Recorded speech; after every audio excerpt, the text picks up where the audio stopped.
frameworks are, what are some of the things that you've done to train your own and be aware of more of your cognitive biases? Yeah, so I think there are. I think the biggest thing is, and we don't have the time to, unfortunately, rip through too much of it. And it's clearly a passion of mine. I'd love to talk about it all days. But, there is the art of understanding complexity. When I understand complexity, there are certain areas where I will put more effort in.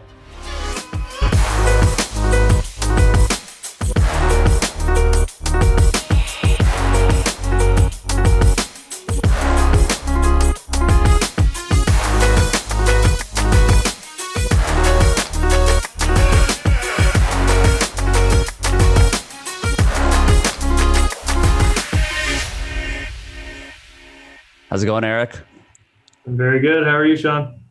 Yeah, doing well. Excited to get into this conversation with you. We're just talking off here, obviously, about the book and kind of the basis of this conversation. So yeah, I figured we'll just jump right in, man, and kind of dig into maybe a bit of your story in terms of how you got into it. Tell people a little bit about your background as well in terms of, what got you talking about, the surfing rogue waves.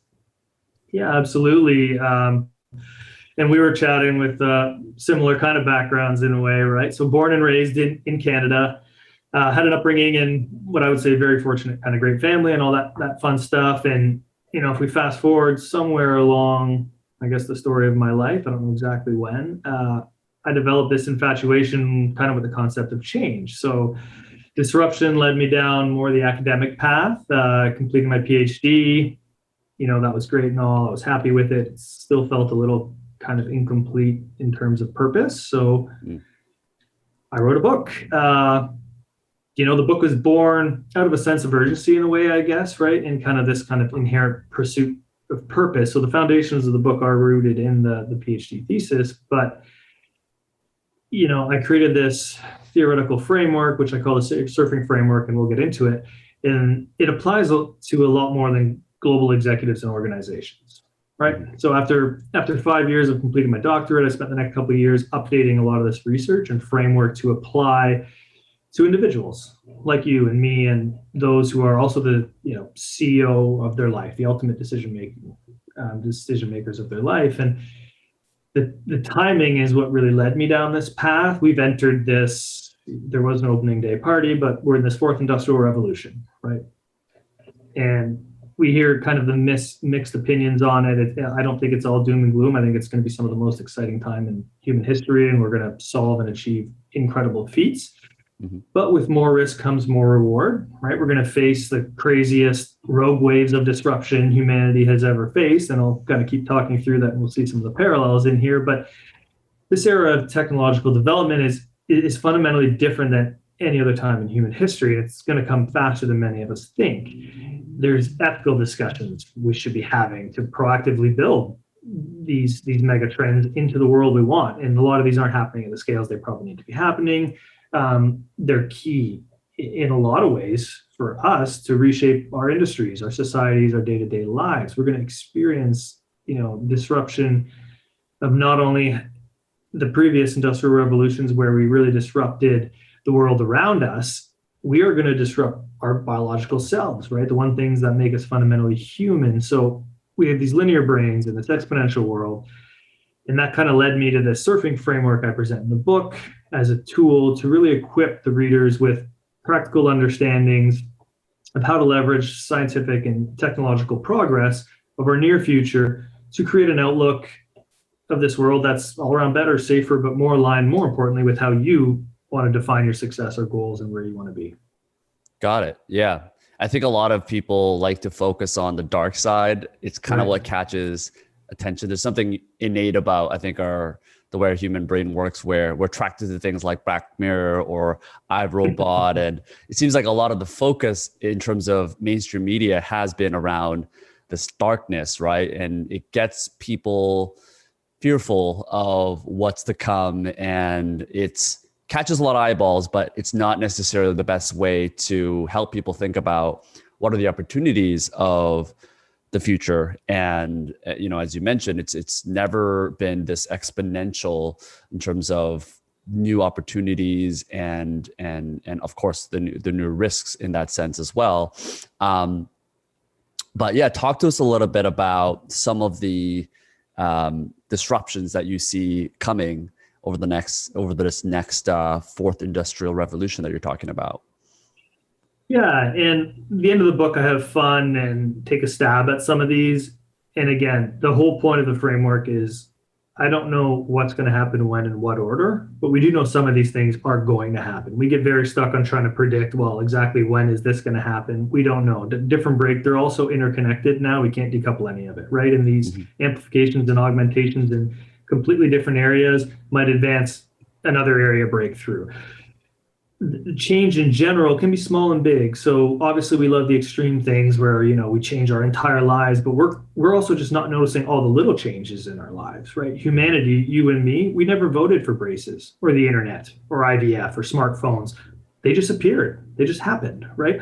Our brains are what most differentiate us from the rest of life on planet. Advancements in these forms of artificial and biological and neurological technologies, they should be at the forefront of our discussions, and I think they will continue to redefine kind of our understanding of what it means to be fundamentally human. But there's also all the small things that we can affect and predict to change, right, in our personal lives and professional lives. And the surfing framework works to create, a way to understand and navigate this discomfort as we paddle straight into these barrels of disruption, which are ironically key to our adaptation, growth, success, survival. The change is one of the only constant things in our lives and future, right? And it parallels very well with waves in the ocean. So instead of being crushed by them, and like you said, right, and scared about them and all, the things that get clicks and makes us watch these shows, the surfing framework walks us through how to surf everything from the daily ripples to the rogue waves of tomorrow. In short, we're really just trying to better position ourselves tomorrow in our personal and professional lives, right? The reality that looms kind of along the horizon and the distant, of material sciences and nanotechnology and biotechnology and blockchain and AI and these dozens of other industries that are colliding. Rogue waves will emerge and obliterate life as we know it. Everything, including what it means to be human, will be disrupted, like we talked about. But our decisions and actions today and tomorrow will have some very real consequences in the future. And this change part, I think, it is what really intrigued me, and a bit of what you're asking. And I mean, I could even ask the question, right, Sean? What do you, Elon Musk, LeBron James, present day organizations, and Kelly Slater have in common? It's a loaded question. You're probably thinking, what is this guy? Eric's we've lost him. Eric's gone rogue. Yeah. The answer, is really that the goal in life and in business is to successfully navigate and surf the change we encounter in our daily lives and futures, right? That's a common goal we all have. One of the problems is that we don't notice change while it's happening. We tend to only notice it after the fact. Right. Yeah. Suddenly we all have AI voice assistants in our pockets and homes. I don't know. I didn't notice that happening, but here we are.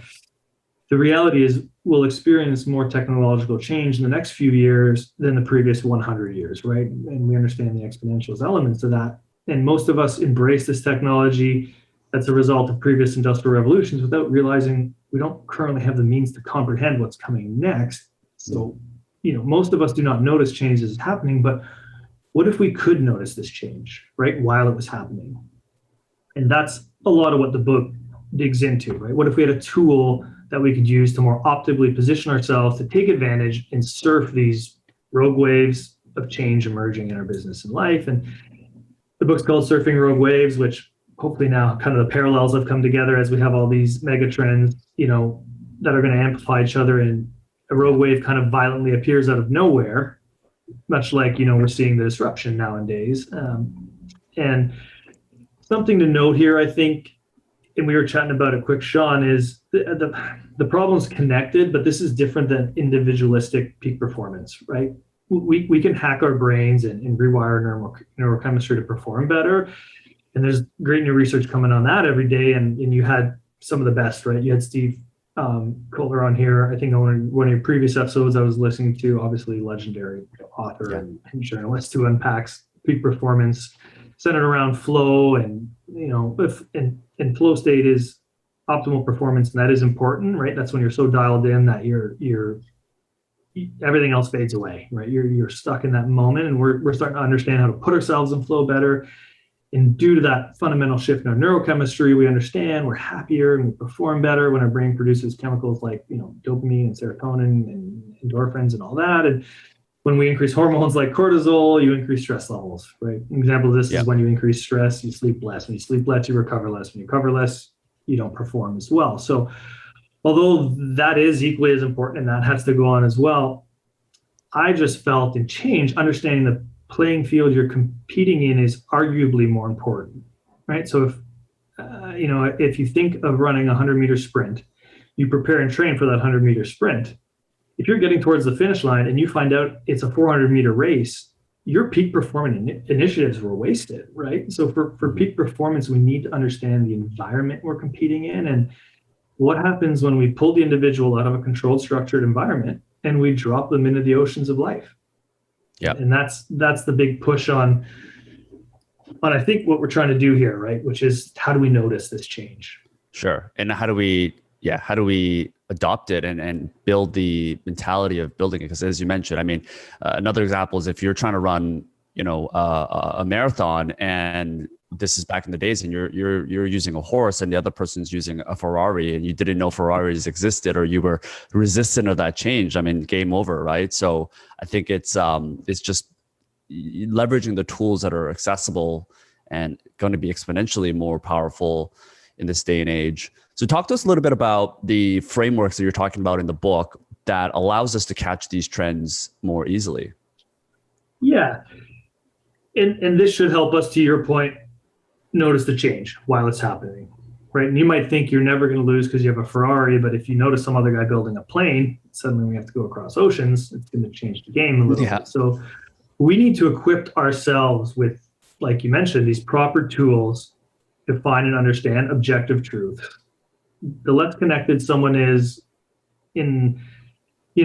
less connected anyone is to the objective truth, the less likely their actions and decisions are going to map back to the reality of the world around them and in their futures, meaning the less likely they will make decisions that benefit themselves, their loved ones, ultimately the future of humanity, but ultimately where they want to end up tomorrow. We have created tools, thankfully, to aid in these pursuits, tools like science, which allow us to develop theories for how to view and understand the world.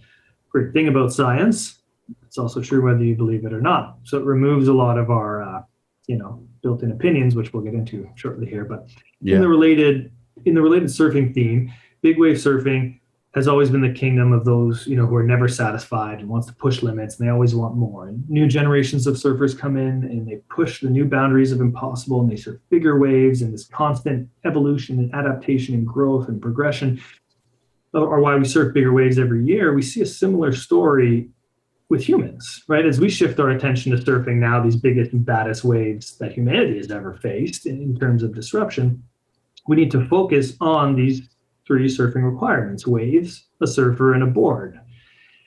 I'll speak to it at a high level, and we can circle back and we can click into some of these in more detail. But the wave is ultimately, how do we identify the barrels in our lives that we want to surf in the future? The surfer is, how do we improvise so we stay in these barrels? And the surfboard is the foundation we must stand on to best improvise. So think of the surfing framework like a compass. It's designed to point you in a direction. It points north. It isn't a step-by-step, prescriptive guide. It doesn't tell you where to step or how to step or what detours to take or obstacles to take along the journey. It's simply a tool to guide us, to point us in the right direction. So using this tool is less about what we know and more about how we think. Mm-hmm. Right. So the surfing framework's goal is to focus how change is happening in our lives instead of simply relying on chance. We can use this to investigate the future and better understand, the forces that cause change to happen and how to navigate those circumstances. So change is constant. So this framework does need to be flexible enough in a world of great complexity to continually adapt and grow and evolve and innovate. At its core, it really challenges us to rethink thought. Much of what we thought about, much of what we think about, I won't use the word thought twice, is constrained in our past, and present social systems and ideologies. We need to stop many of our previous ways of thinking and rewire our brains to think faster, more creatively, especially about what's coming next. So the surfing framework is a multidisciplinary approach for that reason. And at a very high level, we've got the waves, which is the complexity in your life. And you can almost think of this as the Venn diagram. And we'll explain that a little bit. We've got the surfer, which is improvisation. We've got this rational foundation we need to stand on. And at the intersection where the three of these overlap is where we see byproducts of disruption and innovation. And that's where we want to be. Those are the waves we want to get into. So let's get into the waves quick. The waves, when I say that, we're looking at a specific part of complexity in the system of our lives or organizations. So think of a vast ocean and all the complexity that goes on in it. Now think more specifically about a wave, and more specifically the barrel that forms in that wave. The barrel I'm referring to is a cylindrical area created by the wave breaking, right? The ultimate move in surfing is to position oneself, get barreled inside the barrel while it breaks.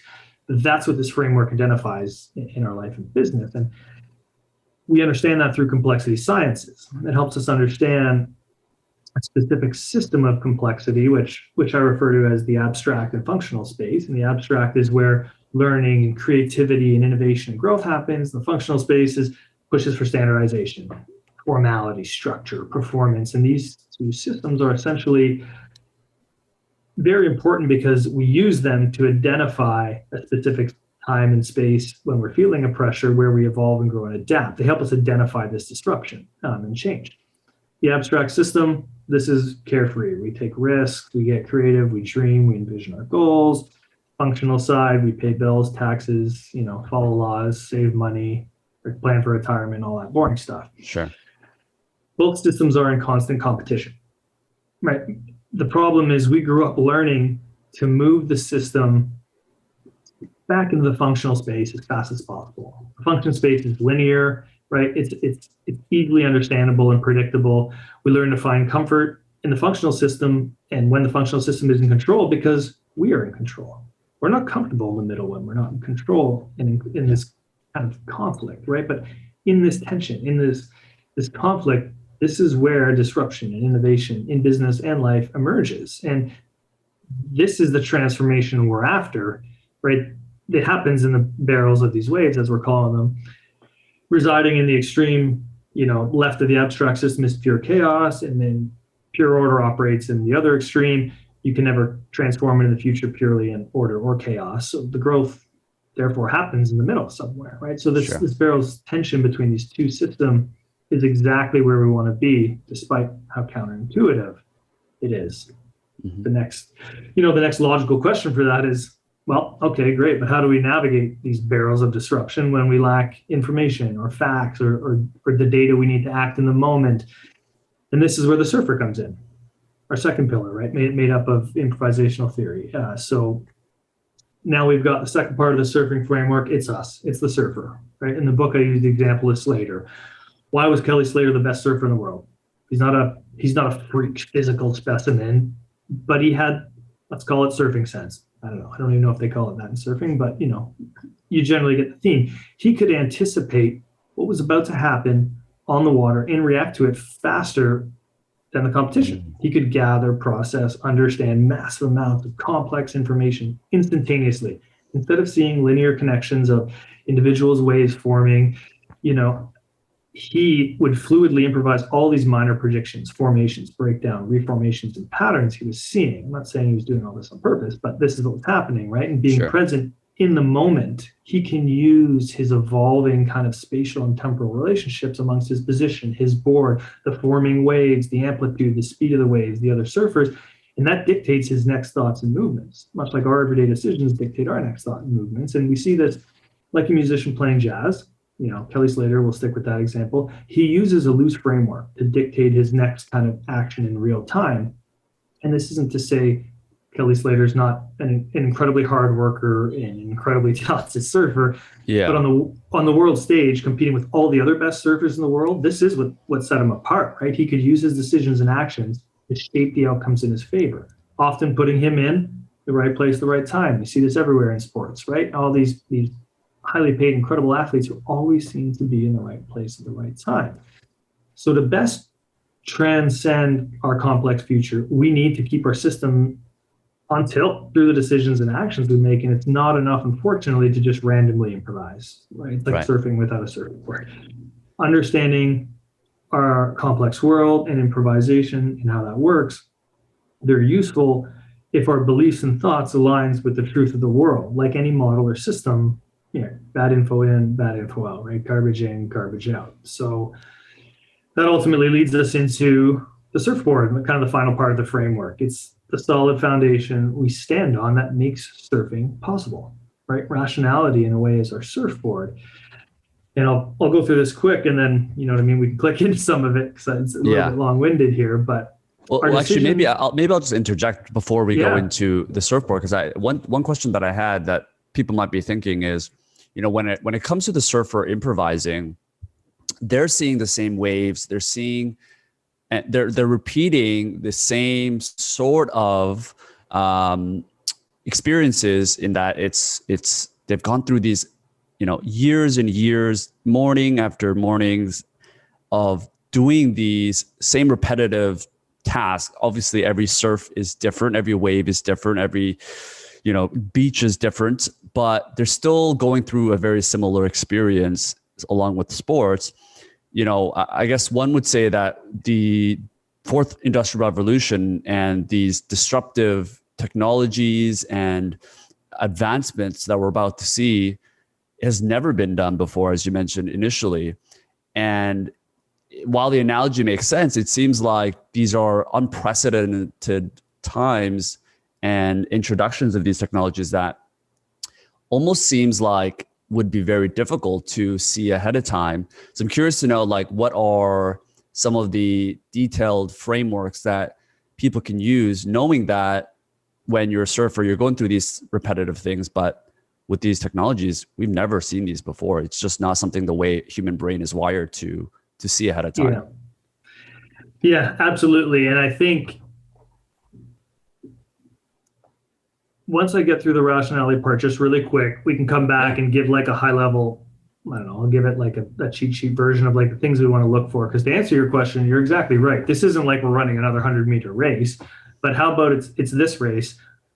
You don't actually know what the finish line is going to be. It could be a 100-meter, or it could be a 1,000-meter race. You just have to train. We don't know how to train for that, right? But we definitely would train differently than 100 meters. We know that for sure.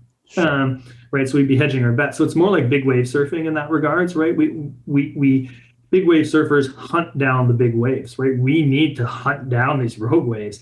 We're never going to know exactly when and where they're going to emerge, but we have, through this, framework and complexity science, we have ideas of where they're going to emerge. So if I want to go after those waves, I want to put myself into a position of where I believe the highest potential of them emerging is, versus I can hang out and I can tell you right now, you can go to places where I tell you there are never going to be any waves. I can tell you to focus on areas of your development and where you want to go later in life, where there's never, it's not going to be disruption, it's going to be dying, right? So we do understand a bit of that. So that's a bit of the rogue waves analogy, I guess, because we need to be a bit more, to your point, not structured in a way, but we need to hunt down those big ones. But it's not enough. I guess the point I was trying to make is it's not enough just to know where the waves are and then say, I'm going to get in there and improvise, because if I don't have a surfboard and I'm trying to do that with a wakeboard, it's just not going to end up well for me, right? So exactly. Yeah. There's basics, I guess. You don't want to be on a couch eating Doritos all day if you're about to go into a surfing competition. There's basics you want to do to best optimize your success.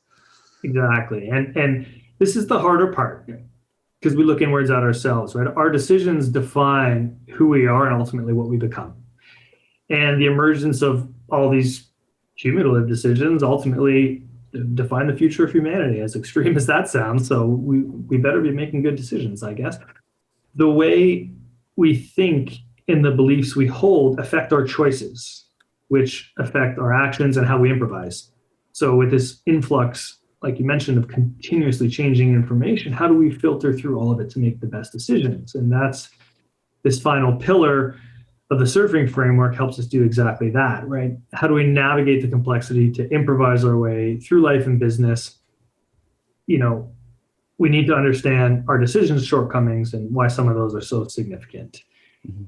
And it is the hardest part. It forces us to look inwards at ourselves, which obviously none of us like to do. But we have errors in our mental architecture, and there's a tons of great research and books on that. And we're learning more about it every day.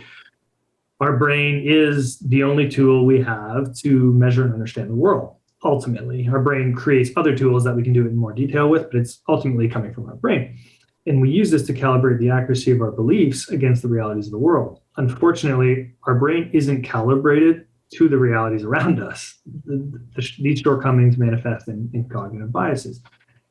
A cognitive bias is a systematic error in the way we think. A cognitive bias is different than a random error. People use them interchangeably, but they're not the same, right? A random error is usually brought in by ignorance or lack of knowledge. A cognitive bias skews the way we think to less accurately map to the path. Worse yet, being aware of these biases don't even always resolve them, right? Humans are not rational, but thankfully I think the famous saying is we're predictably irrational, meaning we recognize and reduce and we can overcome many of our biases. I realize this is not an easy thing to do. We have a lot to learn, but Sure. We know many of the patterns that lead us astray. Humans are the only race on Earth capable of thinking about thinking. And if we understand these flaws in our own minds and how it maps to reality, we can reflect on them and correct for these errors, right? We know that our brain is flawed. It distorts our reality. That fact makes us different than all other species on the planet. Knowing these cognitive biases means we can apply second order corrections. That is, a real high level explanation of that. That is by no means perfect, but it's kind of the best we've got. And we're still learning about cognitive biases all the time. And there's tons of biases, and everyone makes us wholly irrational. Yet many of these mistakes we make, are not really biases, right? We need to look inwards and a deeper level than our bias. And we've got examples of this kind of all around us. I'll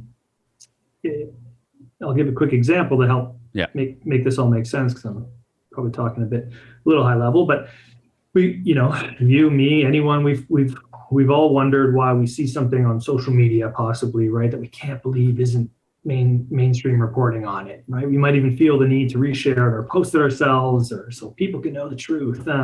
Chances are we're probably falling victim to our confirmation bias, right? We're paying attention to news stories or worse, social media posts that confirm many of our existing opinions. We're all guilty of this, right? Confirmation bias is this tendency to search for, interpret, favor, recall information that confirms our prior beliefs.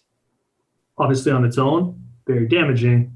It's lethal with the virility of social media nowadays. Yeah. False information on social media is also driven by algorithmic targeting, and we understand some of that more and more. And it does have a drastic impact on society functions, right? By distorting evidence-based thinking and decision-making, but it's not all bias. Social media, in this example, is a personal extension of oneself, right? Therefore, Sean, you debunking me with my misinformation with the utmost, sensitivity and polish and empathy will instinctively still often enrage me or the individual who's been duped, right? And it tends to make the individual tighten up on their grasp of this pseudoscience evidence. And that reaction is not a bias. That's an error in our belief. That's a newly formed belief that is wrong and does not accurately map back to the reality of the world. Now, biases play a large part into kicking that off, but ultimately, what I'm saying when I go a bit deeper is, for a belief to be correct, we have to anticipate its experience in our world. Right now, we're seeing all kinds of things. Obviously, our societies and governments and science itself is under attack, but we can't experience everything directly. Most of what we know comes from general understanding. I look at you at this screen and I see you, right? I believe I'm speaking with you. However, I do not see the atoms that make up my monitor, even though the atoms are in fact there. This is indirect experience. Most of the things we can anticipate are caused by what we cannot see or directly experience. If correct, our beliefs accurately map back and allow us to understand the world in which we reside. The reality is, a lot of people don't have the correct beliefs. They have improper beliefs, right? A lot of these beliefs do not accurately, describe the world. Oh, everyone's entitled to their own opinion. Yeah, unless it's wrong, then you're not entitled to it. I think the biggest difference from a proper belief, which requires observation, right? It's open to updating when encountering new evidence. We see this sometimes, but even being right does not mean your beliefs are correct, right? If you believe you know the winning lottery ticket when you pick your nose and that number wins, it doesn't mean your nose picking belief was correct. Blatant lies, misinformation, they don't self-destruct if you post them. It'd be nice if they did, but they don't. We have many examples of false belief problems in our histories and societies and cultures around the world.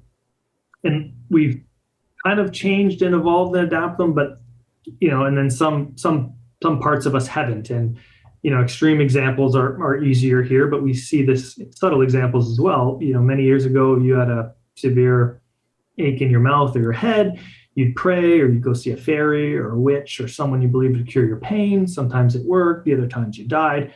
Well, thanks to science, we now have accurate beliefs. We simply remove the wisdom teeth, we clean the infected area, and people no longer have to die from impacted molars, right?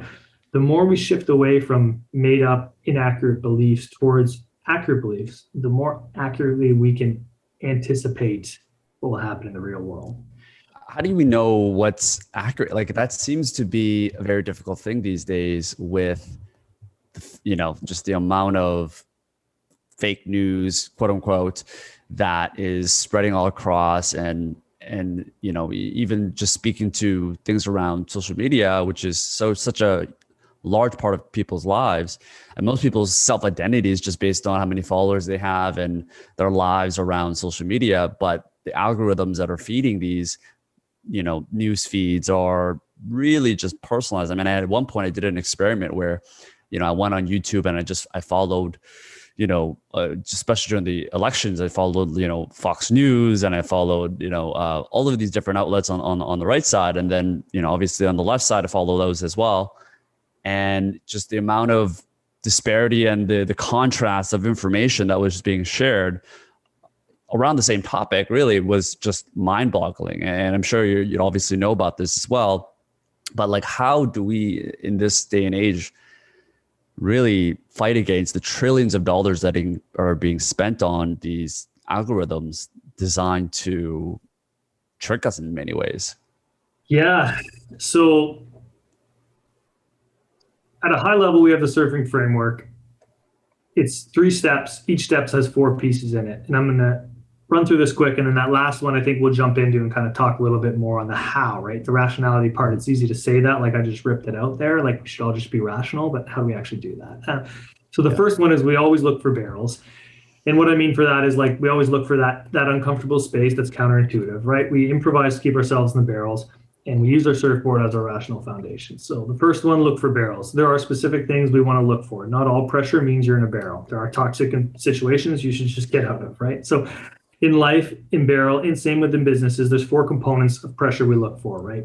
A new and novel solution when you're forced in that, when you're doing a new partnership or a new relationship, healthy conflicting perspectives, which takes an amount of EQ to take part in, and then independence of working together as the only option for success. If you're in those situations, those are good pressures. That's where we want to be. The next step, we want to make sure we're improvising. That's, improvisational theories in there, high level 4 principles of improvisation, spontaneity. Go with your gut. This is a bit counterintuitive, but just do it. The classic say yes and, right? Always accepting of ideas, either counter or build off them. Don't shut them down. That's counterintuitive, but that's the way to do it. Always be listening. We all think we're great listeners, but we're not. And leverage those around you. So those first 2 steps, that's step 1, step 2. The third step, which is what you're asking me about, is how do we use the surfboard, right? So it's easy for me to sit here and say you should be aware of cognitive biases. You should notice your biases. You should be aware of rational beliefs and understand fake beliefs, and you should let facts change your mind, and you should understand the strengths and weaknesses of machine and human decisions. But when we get into that final part, which you're asking me is how do we do it? We should be asking ourselves, what are our beliefs and how well do they map around to the world around us? And that's what I mean. This is the hardest part. So it's just you at this point. You don't have to worry about who you're impressing, but you've got to challenge yourself. And you don't ask what you should believe. Instead, focus on what you should anticipate. Right? Beliefs should be questioned, and they should flow from questions of anticipation. I think questioning beliefs starts by guessing your anticipation. Say the example I think I chat with is, you and me base jump off a cliff, right? How quickly do you anticipate we hit the ground? How fast do people fall? Before we jump off the cliff, I can say we're 1,000 meters up, right? And, you take a rock, you throw the rock, you watch it fall, you check your clock, and you say, well, I actually think we're about 300 meters. You're checking what I said instead of taking it for granted, and you're using some science you can anticipate, right? To map it back to the real world. If my beliefs are not accurately modeled to the anticipation that we just experienced there, I should throw it out and move on, right? This is obviously easier than it sounds, and like we should just all have rational beliefs, but since people don't put much thought into where many of their beliefs come from, this is a belief error, right? So we both jump off. I'm entitled to my own opinion. Well, I'm not going to pull my chute in time and I'm going to die. So belief errors reveal a deeper problem. Many beliefs only require people to commit to efforts of self-deception to overlook the belief in belief. And what I mean is when something is believed for generations, for example, it sticks without question, right? No one's ever thought to question it for some reason, right? Some of these concepts have been disproven and many of them have changed, but they're still not accurate, right? We're still persuading children at a young age to kind of belief in beliefs. And, this also trains in many ways why facts don't change our minds. So a long-winded way to get to your question on why don't things like facts change our mind, right? How are we rational? And,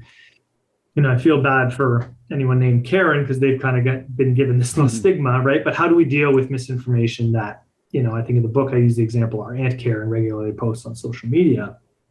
And to your point, all parts of the world, both sides, right and left, have their dogmatic extremes. Social media is this incredible amplifier of misinformation, fake news, but it's not okay to spread beliefs built on bad information. We obviously know that. You jump off a cliff, you have you don't believe in gravity, you're still going to die. You rape and kill someone, you go to jail. You may not believe in science and gravity, and you may not believe in the laws of rape and murder, but again, it doesn't matter. Those are wrong beliefs, right? And these are extreme examples, but somewhere along the spectrum of acceptance in incorrect beliefs, it fades.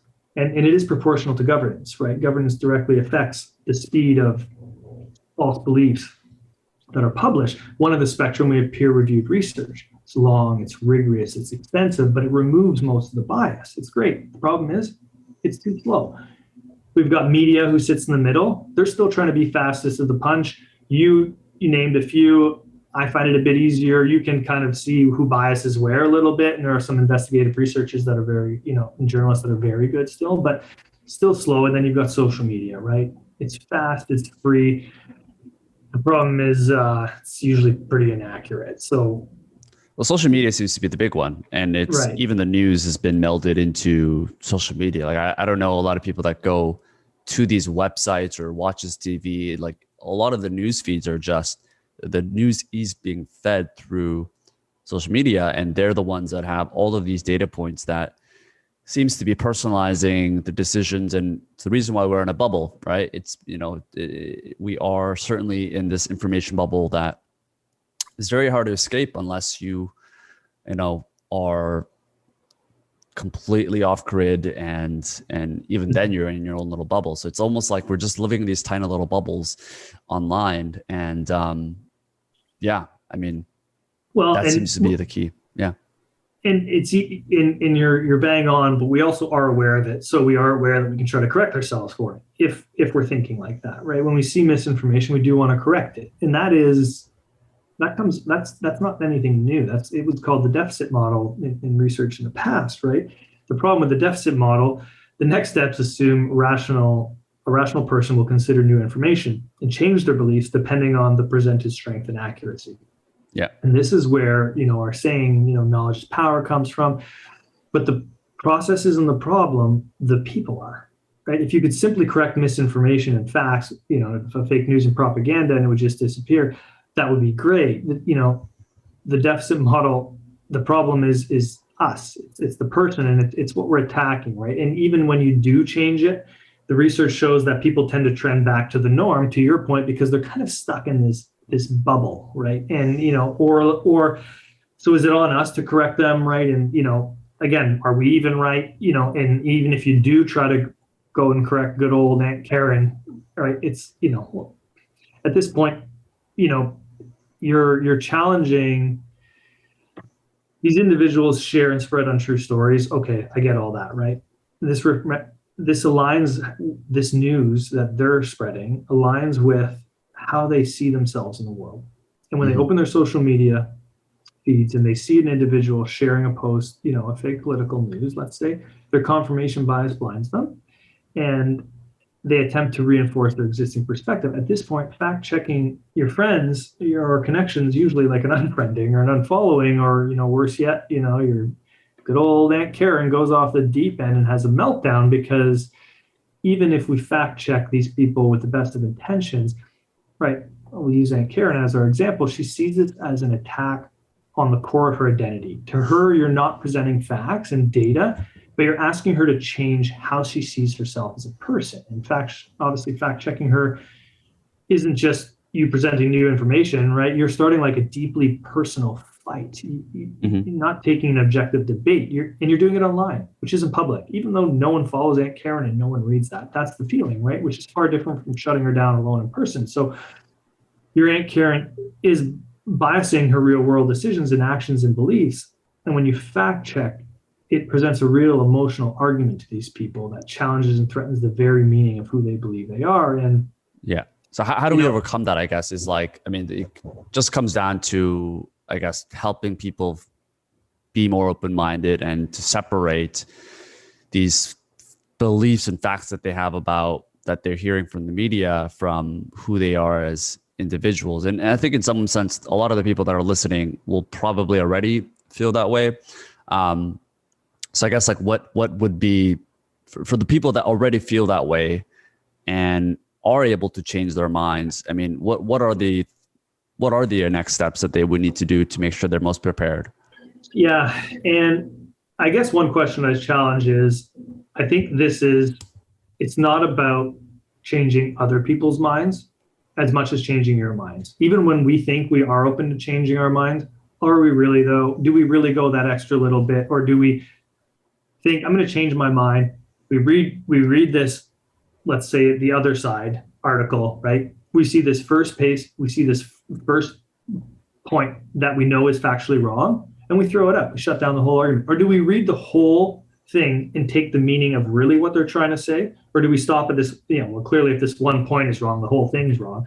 Okay, maybe that one reference is wrong, it's garbage. Maybe the one point is wrong, but maybe the whole article they're saying does make sense. So I think the first one is not so much how do we change others, but again, looking back in at ourselves and how do we change ourselves. I think more importantly, where it's really important to do this, and ultimately dogmatic extreme right and left, say political views, they're never going to change their mind. They're not going to be rational. Don't waste your time on things you can't change, right? Doesn't matter.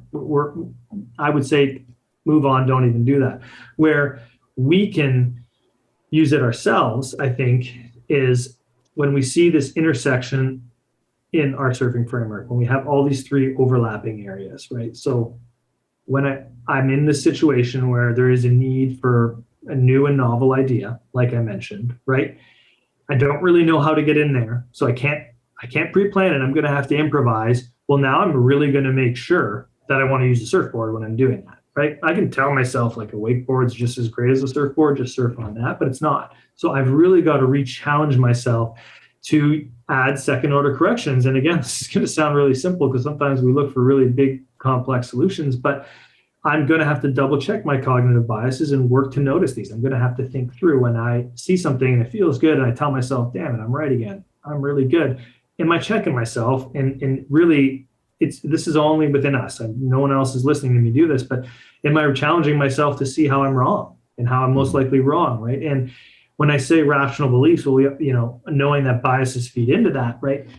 Am I understanding the fake beliefs, right? Or the belief errors? And if I'm right in my belief, then I should be able to disprove and anticipate how the other beliefs are wrong. And we don't always do that either. We just say, man, I picked my nose and I won the winning lottery. I clearly know how to win the winning lottery. You just pick your nose. that's a funny example, but in life we do all these little micro things, right? 90% of our daily decisions are improvisational, they're not planned out. So if when we're challenging ourselves to rethink each one of these steps,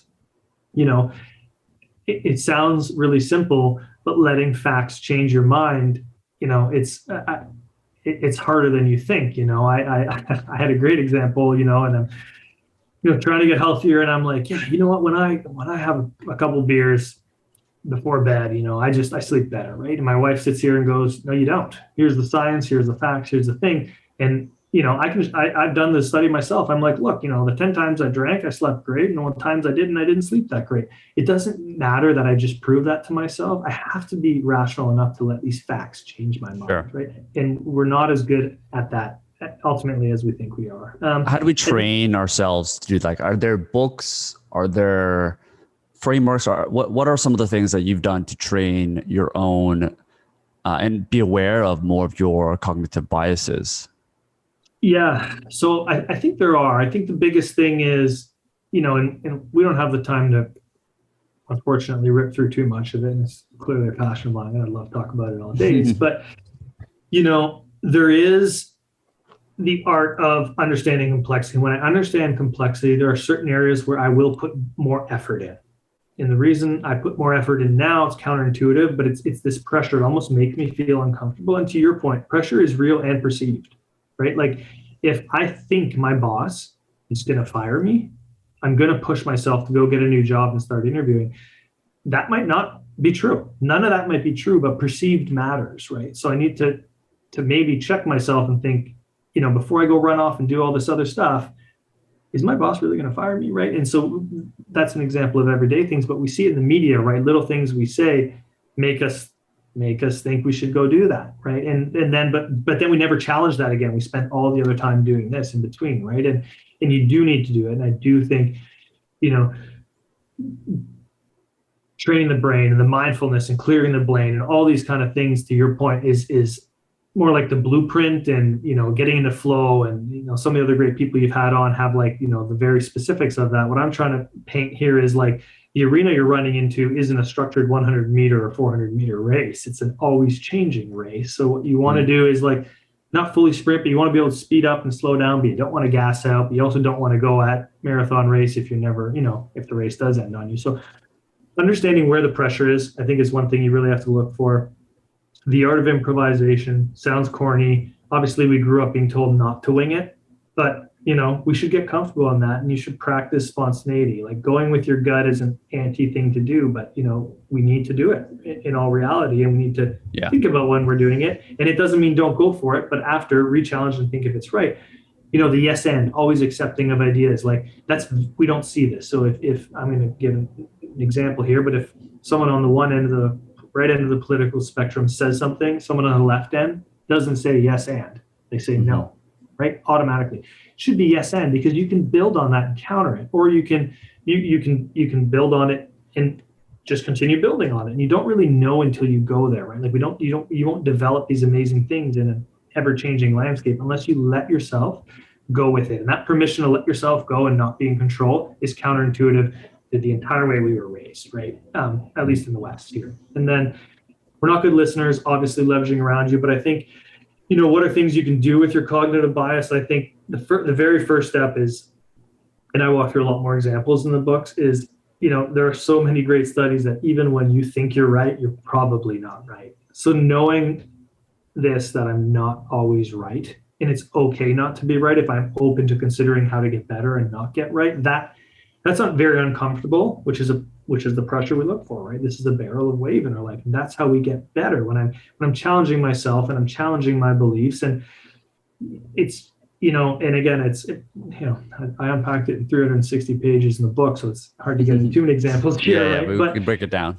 You know what I mean? Like facts changing your mind. It sounds so easy, but if you think about it, it's happening all around you. And when you start to look for those things, you see them. So a great example is, say you're gonna buy a car and you're gonna buy a Tesla, a Model 3 Tesla. That sounds great. You're looking about the Tesla, you're looking into it, you put your down payment, you know what I mean? And the car's coming. You'll suddenly notice Model 3s everywhere on the road.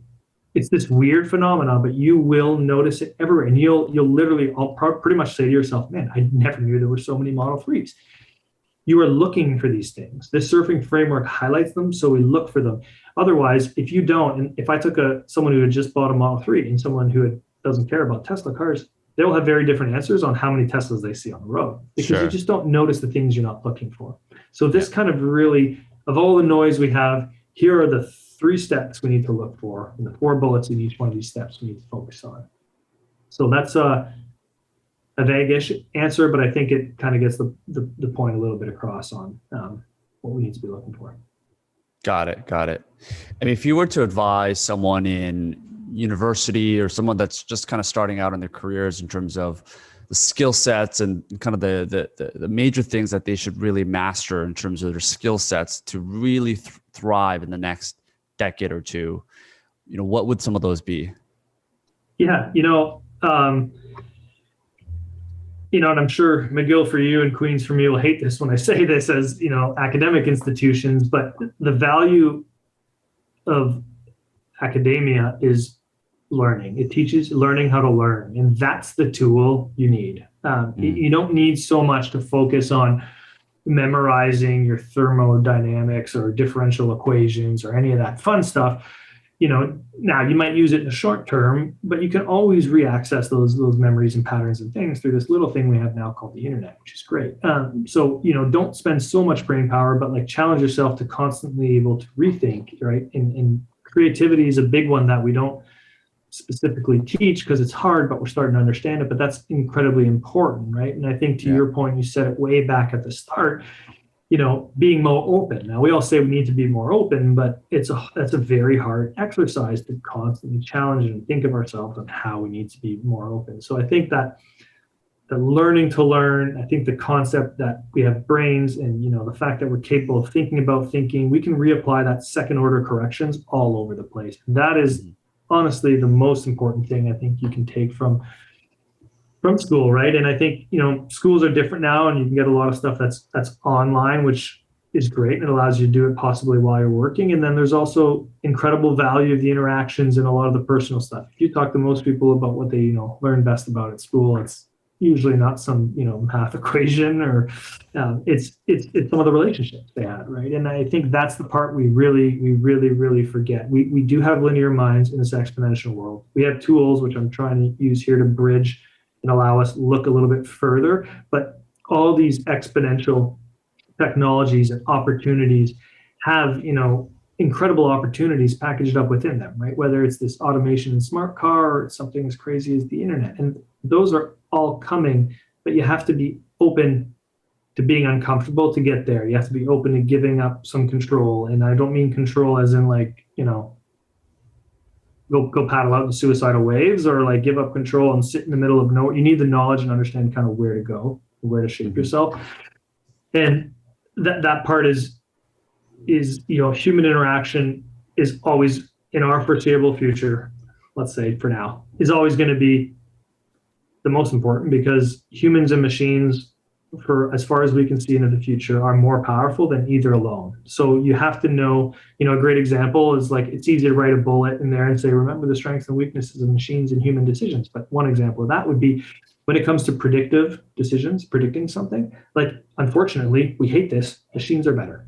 They're just better than us. When it comes to predicting the quality of wine, unfortunately, that comes down to data, temperature, oil, rain levels, oil in the sand, all that kind of stuff.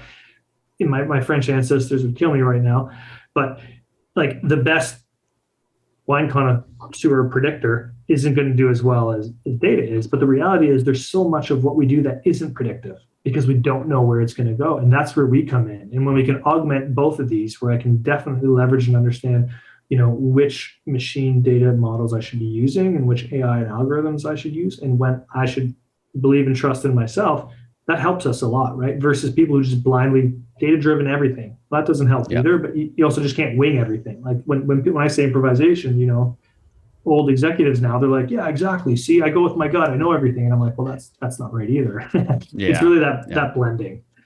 Definitely. Cool. I think that's a good way to close it off here, Eric. Where can people find out more about you and the book, of course, Surfing Rogue Waves? Where would you want to point people to for learning more about you, your story, the book itself? Yeah, absolutely. My website is ericpb.me, ericpb.me. And the book's available at all leading retailers, Barnes and Nobles, Chapters Indigo, Walmart, Target, and obviously Amazon. Okay. Hopefully those aren't sold out yet. No, they're back. They're back before. They're back up and running now, so we can get back after it. Love it. Love it. Well, listen, man, I really appreciate your time here, and thanks for all the thoughtful insights, obviously, and hopefully people can check out the book and learn more about what's to come, because it's coming, right? It's inevitable. Right. Surf's up. Surf's up. Thanks, John.